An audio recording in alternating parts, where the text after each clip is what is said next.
नमस्कार, बहुत स्वागत। सुर्खियों के बाद खबरें विस्तार से। सबसे पहले बात करेंगे बड़े फैसले की। लोकसभा चुनाव से पहले मोदी सरकार ने एक और बड़ा फैसला किया। सरकार ने पेट्रोल और डीजल की कीमतों में 2 रुपए प्रति लीटर की कमी की है। ये जो नई दरें हैं 2 रुपए प्रति लीटर वाली, ये कल सुबह 6 बजे से लागू होंगी। केंद्रीय मंत्री हरदीप सिंह पुरी ने ट्वीट किया कि पेट्रोल और डीजल के दाम 2 रुपए कम करके प्रधानमंत्री मोदी ने एक बार फिर साबित कर दिया कि करोड़ों भारतीयों के अपने परिवार का हित और सुविधा सदैव उनका लक्ष्य है।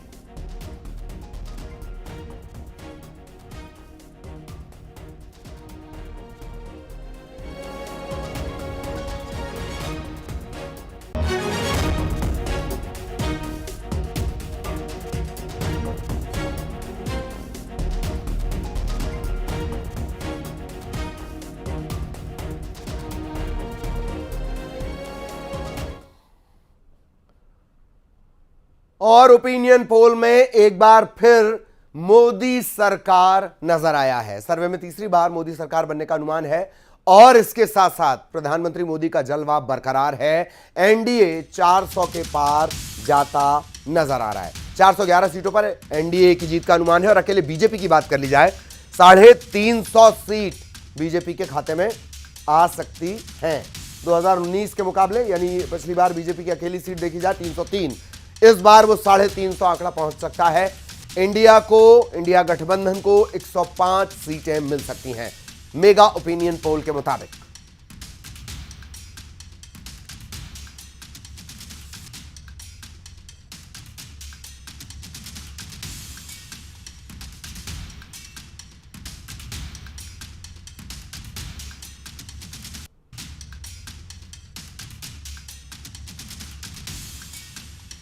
ओपिनियन पोल के मुताबिक एक बार फिर मोदी सरकार बनने का अनुमान। 2019 की बात कर ली जाए, 303 सीट बीजेपी के पास, वोट परसेंटेज 37% से ज्यादा। कांग्रेस की बात कर ली जाए, 52 सीट, 19% से ज्यादा का वोट परसेंटेज।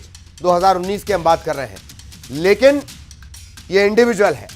और अब 543 में से 543 की जो स्थितियां मेगा ओपिनियन पोल के मुताबिक वो नजर आती हैं। 411 एनडीए, इंडिया गठबंधन 105, 27 अन्य के खाते में जाती हुई नजर आती हैं, मेगा ओपिनियन पोल के मुताबिक।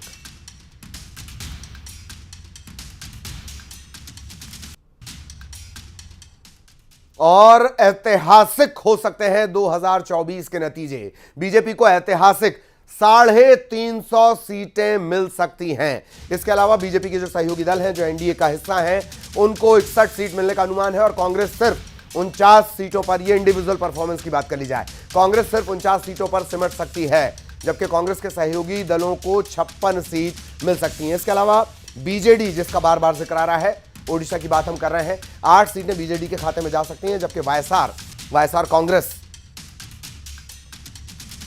7।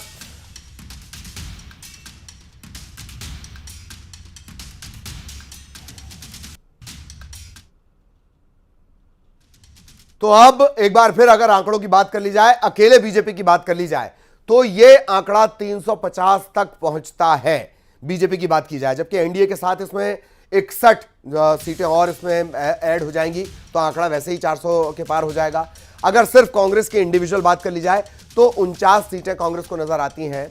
लेकिन अगर इंडिया गठबंधन के साथियों की सीट देखी जाए तो वो 56 सीट है। इसके अलावा बीजेडी, बीजू जनता दल 8, वायएसआर को 7 सीटें नजर आती हैं और 12 सीटें अन्य के खाते में जाती नजर आती हैं, इस मेगा ओपिनियन पोल के मुताबिक, जो न्यूज 18 का महा ओपिनियन है। इसके अलावा अब बात मध्य प्रदेश की करेंगे। मध्य प्रदेश के मेगा ओपिनियन पोल की अगर बात कर ली जाए, मध्य प्रदेश में बीजेपी का जलवा बरकरार है। मध्य प्रदेश में कांग्रेस को बड़ा नुकसान होता हुआ नजर आता है, जबकि बीजेपी 28 सीट मिलेंगी।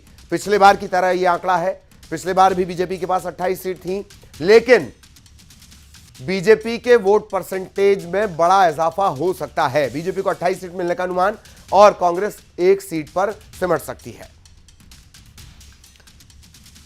और ये स्थितियां अगर मध्य प्रदेश में 29 के 29 सीटों के हाल देखे जाएं तो 28 सीटें बीजेपी के खाते में, जबकि 1 सीट कांग्रेस के खाते में जाती हुई नजर आती है।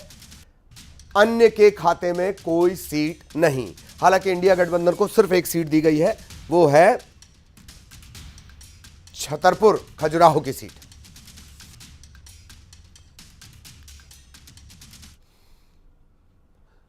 और अब अगर बात छत्तीसगढ़ की कर ली जाए, इस मेगा ओपिनियन पोल के मुताबिक छत्तीसगढ़ में भी बीजेपी का जलवा। सर्वे में बीजेपी का 2019 से प्रदर्शन बेहतर होता हुआ नजर आता है। 2019 की बात कर ली जाए, छत्तीसगढ़ में बीजेपी के पास 9 सीटें, लेकिन बड़ा नुकसान कांग्रेस को। बीजेपी को 10 सीट मिलने का अनुमान है और सिर्फ 1 सीट कांग्रेस के खाते में आ सकती है। अभी फिलहाल कांग्रेस के पास 2019 के मुताबिक 2 सीटें हैं।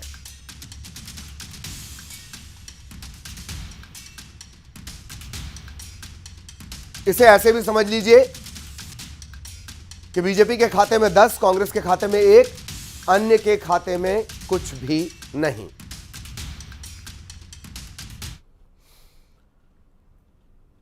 और छत्तीसगढ़ के महा ओपिनियन पोल पर सीएम विष्णुदेव साय का बयान सामने आया। सीएम ने कहा कि लोकसभा चुनाव में छत्तीसगढ़ में बीजेपी क्लीन स्वीप करेगी। प्रदेश की सभी 11 सीटों पर बीजेपी का परचम लहराएगा। एक ओपिनियन पोल है जिसमें बीजेपी को पिछली बार से सीट काफ़ी बढ़ी हुई दिखाई जा रही है, देश भर में भी और छत्तीसगढ़ में भी। हाँ, इस बार हम लोग का नारा है अब की बार 400 पार, और छत्तीसगढ़ में पूरे का पूरा 11।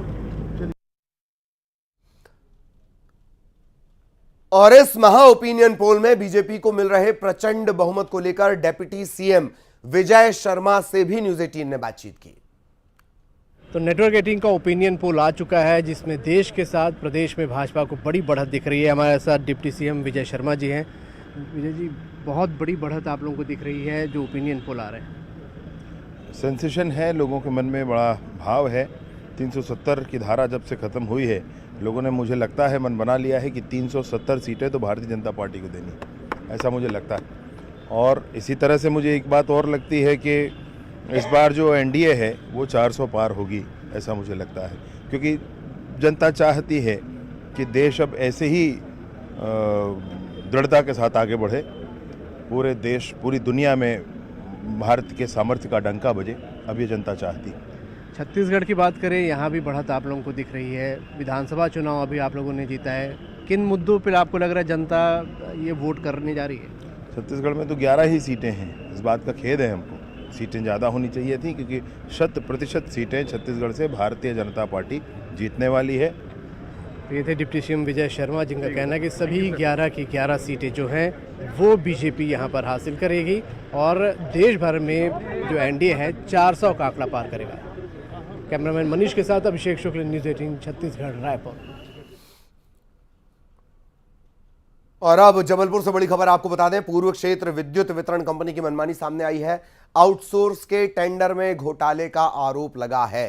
कंपनियों ने आरोप लगाए हैं। न्यूज 18 मध्य प्रदेश, छत्तीसगढ़ के पास भी ऐसे कई दस्तावेज हैं। पिछले साल रिजेक्ट हुए और इस साल टेंडर जारी कर दिया गया। मनचाही कंपनियों को टेंडर जारी किया गया।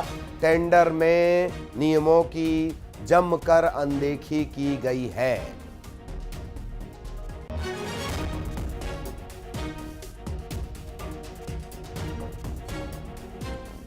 जबलपुर से सहयोगी पवन पटेल इस वक्त हमारे साथ जुड़े हुए हैं। पवन, पूरी जानकारी विस्तार से। जी बिल्कुल ललित, ये पूरा मामला आउटसोर्स कर्मचारियों की नियुक्ति के लिए जारी किए गए टेंडर से जुड़ा हुआ है, जिसमें कई कंपनियों को ठेका दिया गया है। लेकिन जो रिजेक्ट हुए हैं उनका आरोप है, उन कंपनी के जो मालिक हैं उनका आरोप है कि नियमों की अनदेखी की गई है और पूरे मामले में जो है कहीं ना कहीं अधिकारी और जो कंपनियां जिनको टेंडर मिला है उनकी मिली भगत है। नियमों की अनदेखी की गई है। जिन नियमों को बता करके पहले रिजेक्ट किया गया, उन्हें फिर सुधार करके और फिर से उन्हें वापस कंपनी में लिया गया है। तो कहीं ना कहीं ये मिली भगत उजागर होती है।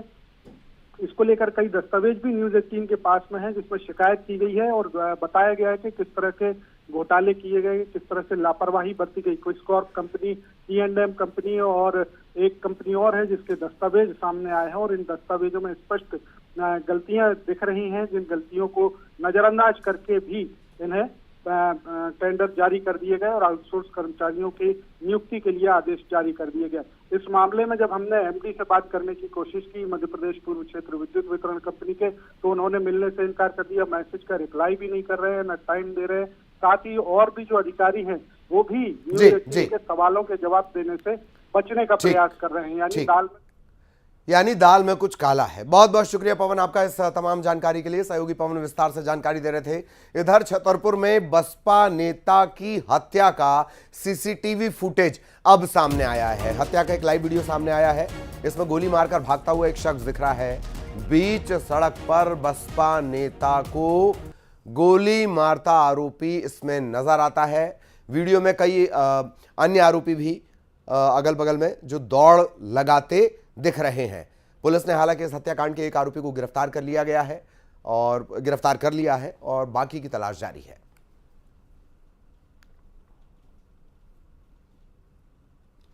इधर शाजापुर में खनिज अधिकारी पर हमला किया गया। अवैध उत्खनन रोकने के लिए खनिज विभाग के अधिकारी अपनी टीम के साथ पहुंचे हुए थे। वहां हालात कैसे बने देख लीजिए। सरकारी गाड़ी ऐसे उल्टे लौटानी पड़ी। अधिकारी की गाड़ी पर पथराव हुआ। विभाग और कंजर समाज के बीच विवाद हुआ और विवाद बढ़ता चला गया। एक व्यक्ति घायल हुआ है। दल बल के साथ मौके पर अधिकारी पहुंचे थे।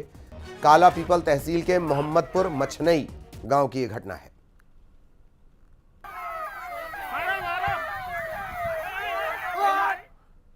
इधर सिवनी में पुलिस कस्टडी में युवक की मौत हो गई है। केवलारी थाने का पूरा मामला है, जहां युवक की जान चली गई। एक युवती को अगवा करने के मामले में से गिरफ्तार किया गया था। युवक ने जहरीली वस्तु का सेवन किया था। जिला अस्पताल में से भर्ती कराया गया, लेकिन इलाज के दौरान इसकी मौत हो गई। पुलिस प्रताड़ना के आरोप लग रहे हैं।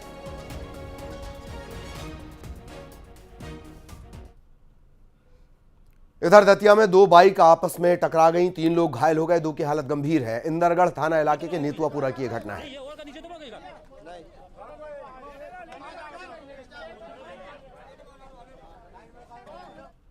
टीकमगढ़ में एक स्कूटी पर बिजली का तार गिरा और देखते ही देखते स्कूटी में आग लग गई। बिजली का तार गिरने के बाद किसी ने इसे बुझाने की कोशिश नहीं की और ये पूरी जो स्कूटी है जलकर खाक हो गई।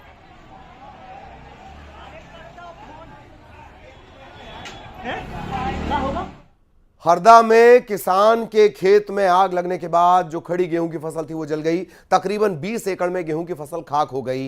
9 लाख रुपए कीमत, अनुमानित कीमत बताई जा रही है। पटवारी ने पंचनामा नुकसान का बना लिया है।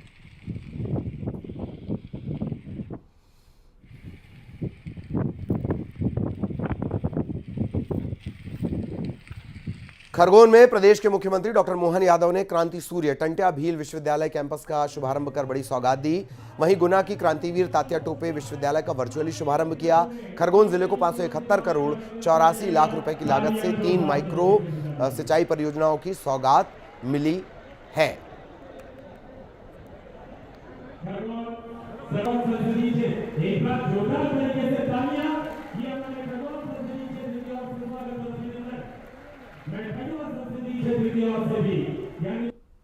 आज का शुभारंभ किया है और यहीं से क्रांति सूर्य तात्या टोपे गुना विश्वविद्यालय का भी आज शुभारंभ हुआ है। मैं अपनी ओर से निमाड़ वासियों को बधाई देना चाहता हूं। यहाँ 5 जिलों का ये विश्वविद्यालय खरगोन, खंडवा, बड़वानी, बुरहानपुर, अलीराजपुर, इन जिलों के अंदर लगभग 65,000 बच्चों को इसका लाभ मिलेगा। साथ ही साथ नया विश्वविद्यालय जब बनेगा इसमें बहुत सारे नए कोर्स खोले जाएंगे। और अब इंदौर से बड़ी खबर इस वक्त मिल रही है। कांग्रेस मुक्त होने की कगार पर इंदौर के 2 और दिग्गज नेता बीजेपी में शामिल होंगे। पंकज संघवी और अंतर सिंह दरबार कल बीजेपी में शामिल होंगे। बड़ा अपडेट आपको बता दें, लगातार पहली बार यह हुआ तकरीबन 30 साल बाद कि क्लीन स्वीप यहां पर बीजेपी ने की है और अब जो कांग्रेस के बच्चे खुचे नेता हैं वो भी बीजेपी में शामिल हो रहे हैं। पंकज संघवी, अंतर सिंह दरबार कल बीजेपी में शामिल होंगे। पंकज संघवी पिछली बार उम्मीदवार थे कांग्रेस की तरफ से।